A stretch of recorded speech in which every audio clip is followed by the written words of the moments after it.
Hey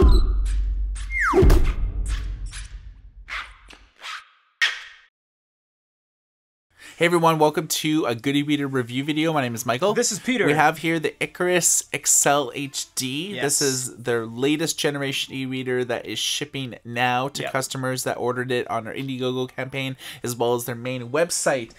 You might think that, hey, this looks like a big e-reader. Well, it is a 7.8-inch screen, and the resolution is 1872 by 1404, which gives you a very crisp 300 ppi. It has a 1.8 gigahertz processor, 1 gig of RAM, and 16 gigs of internal storage.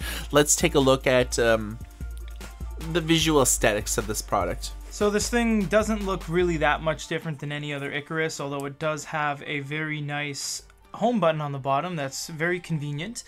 It is not flush screen and bezel, you can see the gap there, but what they've done with the bezel is they've actually chiseled it at a 45-degree angle, so you can see it kind of slopes down. It's very nice to have that instead of a harsh edge. Very nice design. The back shows a little bit of fingerprints. It's a nice hard rubber plastic. There's nothing on the left. There's nothing on the right, and there's nothing on the bottom. Everything happens up top here. This is where you'll find your 3.5mm headphone jack, your micro USB port for charging and transferring data to and from the device, and the power button. So this is the main home screen. Any books that you add will appear here on recently read or recently added. There's no dedicated books directory.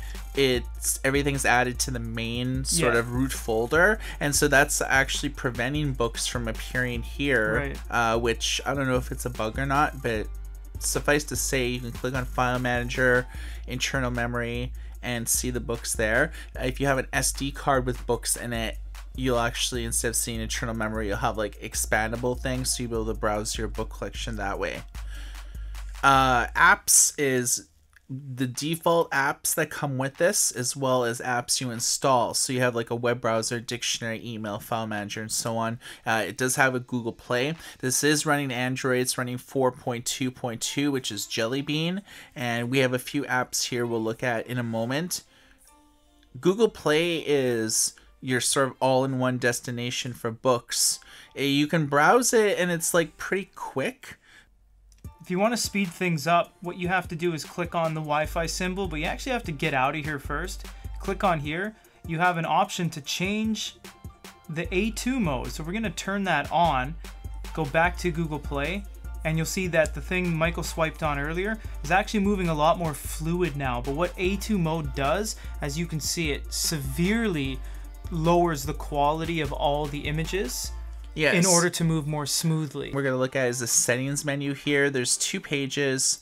I'm only going to show a few things because there's no point showing everything here, but you do have refresh settings, and you can change auto refresh time, A2 refresh setting on or off. So instead of clicking here, you can just permanently turn it on, and then full page refresh settings. So by default, it's for every 4 pages a full page refresh will occur.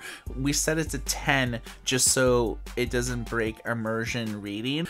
User defined is really where you'll see a lot of this stuff. You'll have like ebook folder settings, desktop shortcuts, and everything like that. You can actually search for system updates, font management, and so on. So the options haven't really night and day changed from the previous iterations of Icarus models. You have page turns via swipe or tap. You can press and hold on something. That allows you to get some options here: copy, annotate, digest, and diet. We're not going to go through all of these. We're just going to show you annotate, because this one will allow you to utilize the keyboard. Conventional QWERTY, keys are staggered. You have secondary, tertiary key character sets, so you can save notes. You can tap the side to change pages, and if you tap the top, you get into all these settings down here. This is probably the most prominent one, the text settings. So what you'll do here is you'll point by point be able to change the text.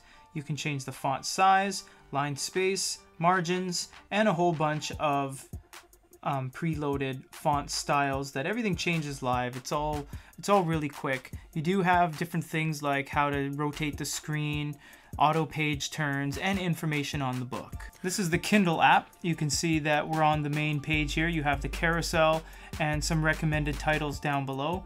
If you click on something, kind of show you the cover art for a second and then slowly go into the book. Now granted, this is mostly an Android the catered application that isn't really too common on e-readers, but there are e-readers such as this that do run Android. Yeah, I mean, the one benefits on the animated page turn system with the Kindle app is that there's really no clipping. It's pretty fluid in terms of pages. But know that if you're using the Kindle app, Kobo app, the Nook app, they have animated page turns by default, and there's really no way to shut them off because they're not customized for like e-ink. And you have all the standard text augmentation. You can share to social media platforms and all that kind of fun stuff. So the 10 LED lights give a pretty even light distribution. You can see it's a pretty brilliantly white screen. This is really nice. Yeah, how it looks on our camera, which is a new camera by the way, it's looking phenomenal. So what exactly are we doing here? Well, in the ebook there's like a light setting here, and this is the brightness. As you can see, we have it on max. So you can scroll your finger and you can see that if you turn it all the way down, it'll actually turn off. A lot of e-readers don't turn off entirely, they just turn to low. So this one does actually go through the whole spectrum, and unlike even a Kobo, you don't have to let go every single stage. It'll actually go up and down along with your finger. Yeah, I'm pretty impressed by this like frontlit display. I think it's doing like a great job. Overall, the new Icarus Excel HD is a pretty solid e-reader. The frontlit experience is good. E-reading experience is solid. Page turn speed, very quick. I like the fact that it has Google Play. The A2 mode is good, but in small doses. You really only want to do it maybe when you're, say, browsing like the intranet or something like that, waiting for like pages like to load. Peter, what's your impressions on the device? It doesn't look anything super phenomenal, but it does perform well. So far, a lot of e-readers that are outside of the Amazon Kobo realm, they seem to they lag and they stutter and they freeze and they crash. The Icarus hasn't done any of that. It has an A2 mode. If it starts to slow down on you, you can turn the A2 mode on. It looks great. It performs well. It operates quickly. There isn't really a whole lot of downsides to it. Thanks for watching, everyone, for the review of the Icarus Excel HD. For goodereader.com, my name is Michael. This is Peter. Everybody take care.